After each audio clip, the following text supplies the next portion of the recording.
Welcome friends. Today I'm going to discuss about the male reproductive system of chicken. The breeder birds are the pillars of the poultry industry. So in case of breeder birds there are very important two economic traits that is called as fertility and hatchability. So these reproductive traits have a strong effect on the chick output as well as chick quality and the further productive performance of the birds. So one of the objective of the breeder farm is to produce as more fertile eggs to maximize hatchability and healthy chicks that are able to achieve performance targets. So in this chapter we are going to discuss about the very important part of the breeder bird, that is the male reproductive system. The male breeder bird and female breeder bird both contributes equally in the reproduction. So sperms comes from male and the ovum or yolk released from the female that unite together and it forms a zygote. So the sperms enters into the female reproductive tract after mating, and this sperm unite with the ovum in the infundibulum part of the female reproductive tract.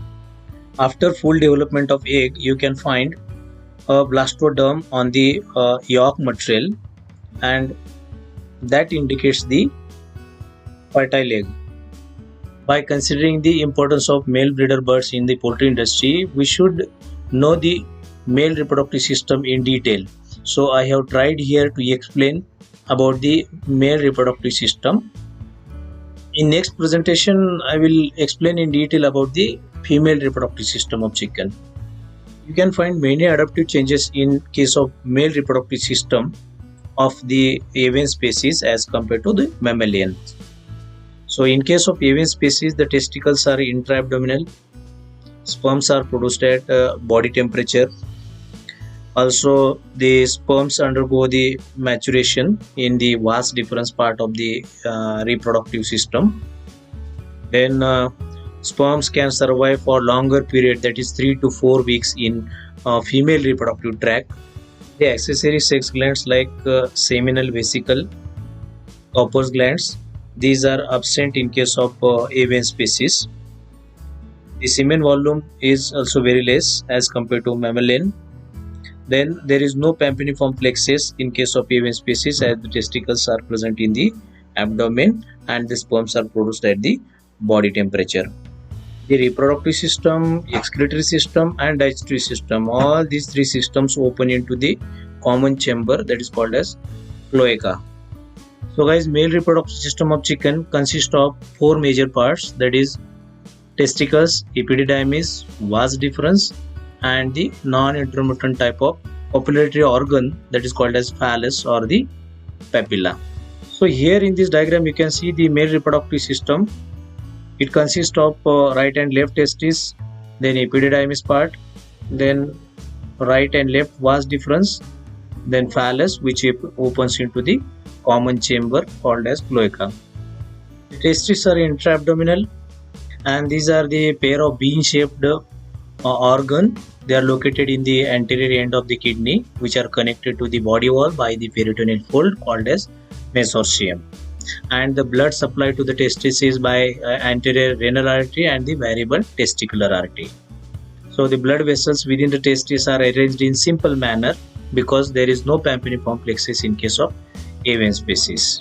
You can see in the first picture that testis consist of large number of slender anastomosing seminiferous tubules which are located with the interstitial tissue. So the interstitial tissue contains the blood vessels, lymphatic vessels, nerves and the Leydig cells. These Leydig cells are the androgen secreting cells.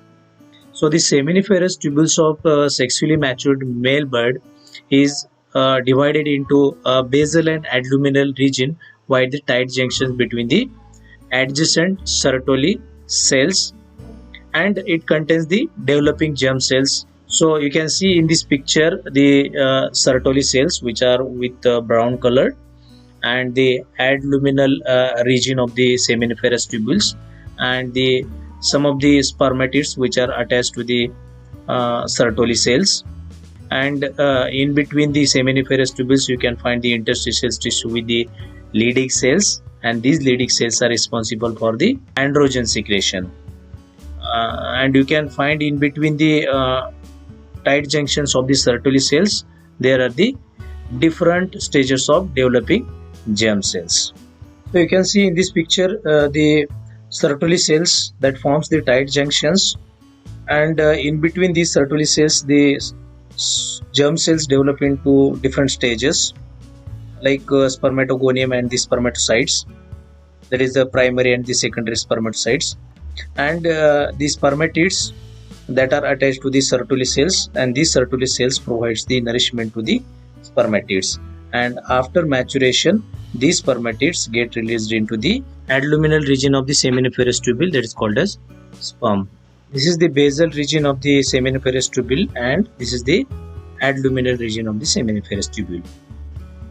The Sertoli cells and the Leydig cells, these are the two important cells of the reproductive system of the male chicken. So the Sertoli cells are the large cells interspaced between the spermatogonia, which extends from the base of the seminiferous epithelium to the interior of the tubule. And these spermatids attach themselves to the Sertoli cells, which provides nutrition to the spermatid and changed into the active sperms, and these active sperms are get released into the adluminal region of the seminiferous tubules and transferred to the ductus deferens or the vas deferens. The Leydig cells are located in the spaces between the seminiferous tubules, and these Leydig cells produces the androgen called as testosterone. This testosterone is the male sexual hormone, which is important to maintain the sexual behavior of the male birds, then the form of feather and color of the feather, and the development of comb and wattles. The epididymal region of the testicles consists of the series of ducts that empties into the vas deferens, and these ducts within the epididymis parts are the radiotestis, efferent duct, connecting duct, and the epididymal ducts. You can see in the picture the radiotestis part of the testicle, and the efferent duct, epididymal duct, and the vas deferens. So epididymis is located at the dorsomedial aspect of the testis, which is referred as the hilus part.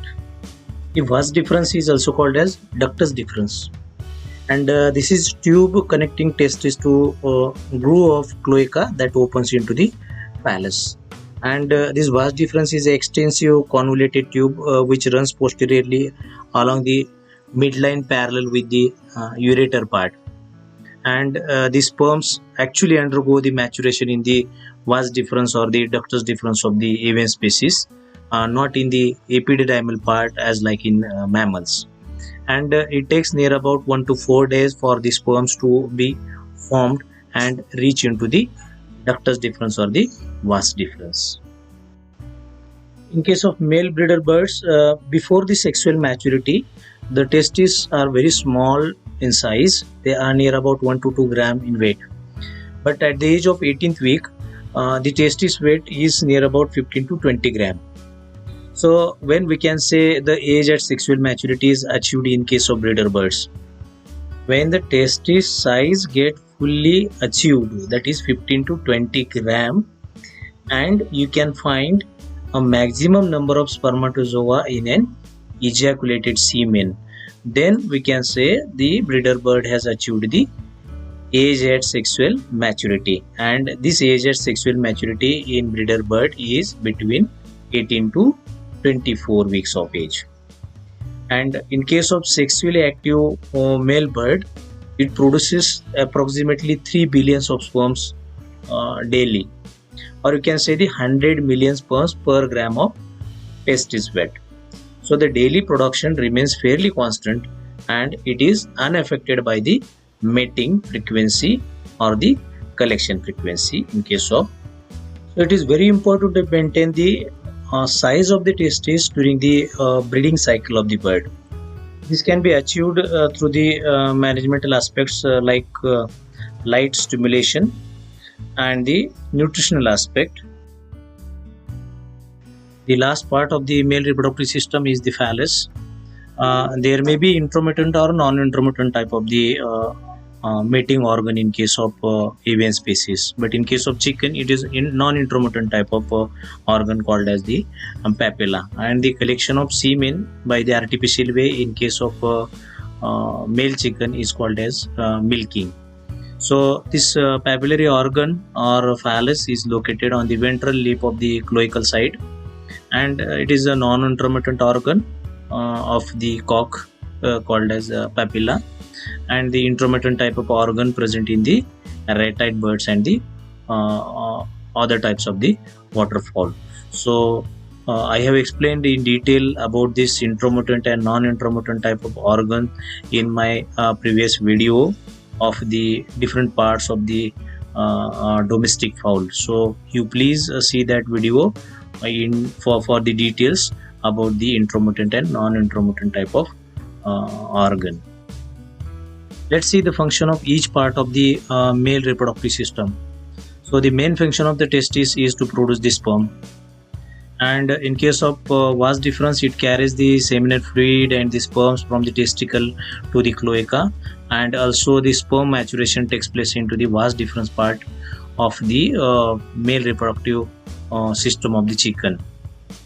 So the vas deferens or the ductus deferens both are same. So the vas deferens transport the semen from testis to the cloaca, and there is also maturation of sperms into the vas deferens. So the sperm only gain their fertilizing ability once they have entered into the ductus deferens, or you can say in the vas deferens. So the storage of semen before the ejaculation also takes place in the vas deferens. The sperm can remain fertile for up to the 35 days when stored into the ductus deferens or the vas deferens, and the vas deferens also resolves the unejaculated part of the semen. The avian semen and sperm have some characteristic features as compared to the mammals. Avian semen is a mixture of sperm cells and the carrying fluid, and the avian semen is invariably mixed with urine and contents of cloaca, and therefore does not keep well for a long time. Poultry sperm are smaller in size compared to mammals. They are filamentous, about 100 micron long, with a small cylindrical head that contains DNA. So the sperms contain within a opaque white seminal fluid that is 96% water and has a high concentration of sodium, potassium and glutamate compared to the mammalian semen. The transparent fluid has a similar composition to lymph and is alkaline in nature. The pH of the semen varies between 7 to 7.6. The transparent fluid improves the fertilizing ability of fresh semen, but the sperms lose viability quicker during storage. Some species like quail have also the foam gland at the base of the cloacal side that produces the frothy liquid with the semen. The froth is produced from the gland at the base of the phallus, and it has a very similar composition to the transparent fluid. So guys, these are the some important key features of the sperm and the semen of the avian species. So I hope you understand the whole male reproductive system of the bird, because it is very important to know it. I hope you will like this information and stay on my channel. Please subscribe it, share it to your friends so that they can also get more and more knowledge, and I will be uploading more and more videos about the basics of the poultry science. Thank you very much.